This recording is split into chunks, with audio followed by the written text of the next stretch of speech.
আমার ভালোবাসার কিছু আপু আমাকে অনেক প্রশ্ন করেন, আজকে আমি সব প্রশ্নের উত্তর দিয়ে দিব। অনেকেই আমাকে বলেন, আপু তোমার ক্যামেরাম্যান কে, তোমার ভিডিও কে করে দেয়, আজকে আমার ক্যামেরাম্যানকে দেখাই দিব।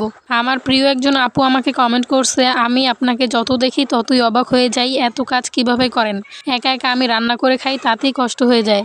আমারও আপু অনেক কষ্ট হয়ে যায়, কিন্তু কি করব বলেন, আমার একা সংসারে আর সব কিছু একা হাতে আমাকে করতে হয়। একটা ভিডিওতে আমি বলছিলাম এই বাগানে একা একা আমার ভয় লাগে। একজন আপু আমাকে কমেন্ট করছেন, আপু কেন তোমার ভয় লাগে, তোমার সাথে তো তোমার ক্যামেরাম্যান আছে। আসলে আপু আমার সাথে কোনো ক্যামেরাম্যান নাই, আমার কোনো ভিডিও কেউ করে দেয় না। আর আমি যখন কোলায় বা বাগানে কোথাও ভিডিও করি তো আমি কিভাবে ভিডিও করি সেটাই তোমাদেরকে দেখাবো। এই যে আমি বাগানে চলে আসছি পাতা কুড়ানোর জন্য, তো এখন আমি ভিডিও করবো, দেখো আমি কিভাবে ভিডিও করি। আমি বাগানে আসার পর প্রথমে ঘোরাঘুরি করি একটা মাটির চাক্কার জন্য। এই যে এখন আমি 2টা মাটির চাক্কা নিয়ে নিছি, এখন এই 2টা মাটির চাক্কা দিয়ে আমি ক্যামেরাটা সেট করে নিব। এই যে দেখতেছো যে আমি ক্যামেরা সেট করতেছি, যখন সেট করি তখন তো এরকমভাবে নড়াচড়া করে। এখন আমার ক্যামেরা সেট করা শেষ, ওইখানে ভিডিও হইতে থাকে আর এখানে আমি আমার কাজ করতে থাকি। এই তো সবাই দেখে নিলেন যে আমি কোলায় বা বাগানে কিভাবে ভিডিও করি। আমার সব ভিডিও আমি একাই করি, কেউ আমাকে ভিডিও করে দেয় না। আর যদিও কাউকে দিয়ে ভিডিও করাই তখন ওই ভিডিও আমার কাছেই ভালো লাগে না।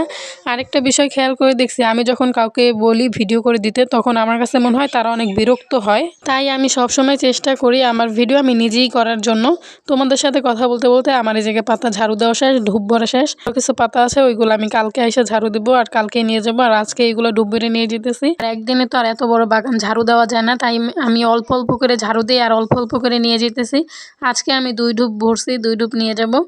আর আজকে আমার সাথে আমার ছেলে 2টা আসছিল আর আমার ননদ আসছিল, ওরাই আজকে ভিডিও করে দিছে। আর আজকে যেহেতু সকালবেলায় আইছিলাম এই জন্য আমার বেশি ভয় লাগে না। এছাড়া আমি বিকেলবেলা আসি, এই জন্য একটু বেশি ভয় লাগে যে সাপ থাকে না অন্য কিছু থাকে। যাই হোক, আজকে তো তোমরা সবাই দেখেই নিলা আমি বাগানে বা কোলায় কিভাবে ভিডিও করি। আরও প্রিয় একজন আপু আমাকে জিজ্ঞেস করছেন, আপু এই পাতা দিয়ে কি করবেন।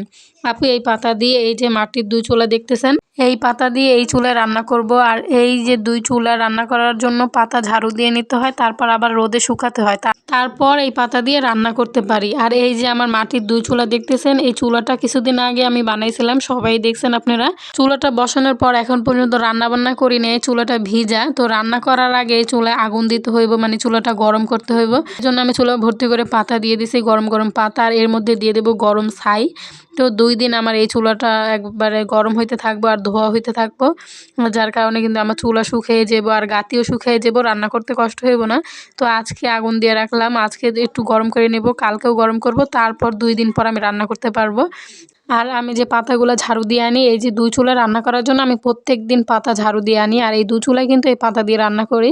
আর এক পেক্ষা চুলায় আমি লার্কি দিয়ে রান্না করি। তোমরা তো সবাই দেখেই নিলা যে আমি এই পাতা দিয়ে কি করি। তো যাই হোক, এখন আমি দেখাবো যে রান্না করার সময় আমি কি দিয়ে ভিডিও করি। এই যে আমার হাতে একটা ট্রাইপড দেখতেছেন, এই ট্রাইপডটা আমি কিছুদিন আগে কিনছিলাম। আর ট্রাইপডটা অনেক ভালো, মানে বড় করতে চাইলে বড় করা যায়, ছোট করা যায়, যেইভাবে খুশি সেইভাবে আপনি ভিডিও করতে পারবেন। আর এটা দিয়ে শুধু আমি রান্নাঘরের ভিডিও করি, অন্য কোনো জায়গায় ভিডিও করি না, কারণ সব জায়গায় তো আর এই ট্রাইপড নেওয়া যায় না। আজকে সকালবেলা দেখছিলাম মেঘলা মেঘলা, 2 দিন ধরেই তো মেঘলা মেঘলা। তো কালকের বেঁচে যাওয়া ভাত ছিল, সকালবেলা এত শীতের মধ্যে তো এই ভাত খাওয়া যায় না, তাই ভাবলাম যে এই ভাত দিয়ে খিচুড়ি রান্না করে নিই। তারপর তো কিছু সবজি দিয়ে ভাত দিয়ে আমি খিচুড়ি রান্না করে নিয়েছিলাম। আর আজকের খিচুড়িটা অনেক মজা হয়েছিল, অনেকদিন পরই আজকে খিচুড়ি রান্না করছিলাম। আর ঠান্ডার মধ্যে কিন্তু এই খিচুড়ি ভালোই লাগে। এখন আমি দুপুরে রান্না করে নিব। এখানে এই যে দেখতেছেন পাতা দিয়ে কিন্তু আমি মাঝে মধ্যে এক পেক্ষে চুলেও রান্না করি।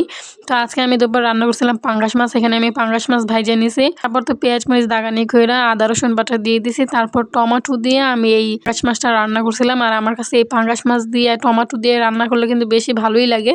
যাই হোক, আজকে কিন্তু আমি দুপুরে পাঙ্গাস মাছ দিয়ে টমেটো দিয়ে রান্না করে নিয়েছিলাম। আর আমার প্রিয় আপু তোমরা সবাই আমাকে এত সুন্দর করে কমেন্ট করো, যেই কমেন্ট দেখে আমার কাজের আগ্রহ বেড়ে যায়। আশা করি তোমরা সবাই এভাবেই আমার পাশে থাকবা, আর তোমরা সবাই আমার জন্য দোয়া করবা যাতে আমি এই লক্ষ্যে পৌঁছাইতে পারি, আমার যে লক্ষ্য নিয়ে আমি এখানে আসছিলাম।